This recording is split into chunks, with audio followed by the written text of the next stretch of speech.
সমূহ অসমবাসী তথা অসমৰ গৃহৰক্ষী সতীৰ্থ বন্ধুবৰ্গলৈ আন্তৰিক অভিনন্দন আৰু শুভেচ্ছা জ্ঞাপন কৰিছোঁ।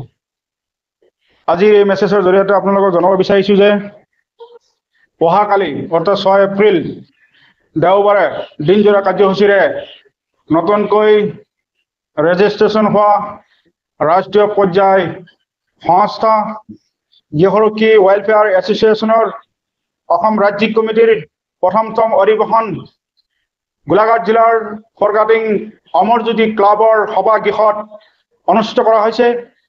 উক্ত অধিৱেশনখনত সমগ্ৰ অসমৰ গৃহৰক্ষী জনসকলৰ যি সমস্যা, এই সমস্যাক কেনেধৰণে সমাধান কৰিব পৰা যায় তাৰে সংকল্প লোৱা হ'ব। এই অধিৱেশনত অসমৰ সকলো জিলাৰ বিষয়ববীয়া সকলো সদস্যসকলৰ আপোনালোকৰ দিশা পৰামৰ্শ লৈ আগন্তুক দিনত গৃহৰক্ষী যি সমস্যা, সেই সমস্যা কেনেকৈ সমাধান কৰিব পৰা যায় তাৰে লক্ষ্যৰে আমি উক্ত অধিৱেশনস্থলীত সংকল্পবদ্ধ হ'ম।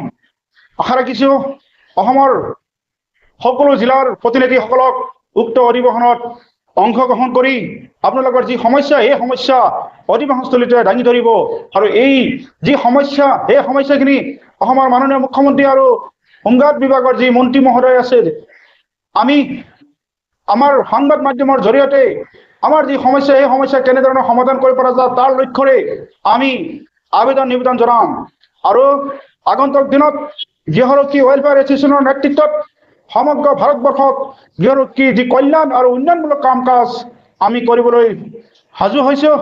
আপোনালোকৰ প্ৰতিটো সহায় সহযোগিতা লাগিব।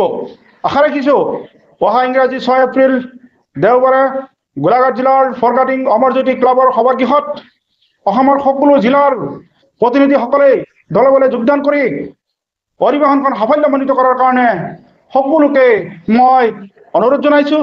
আহক এইখিনি সময়ত সকলোৱে একতা হৈ গৃহৰক্ষী কল্যাণৰ আৰু লক্ষ্যৰে আমি এই অধিৱেশনস্থলীতে আমি কিছু কাৰ্যসূচী আমি প্ৰতিশ্ৰুতিবদ্ধ হ'ম।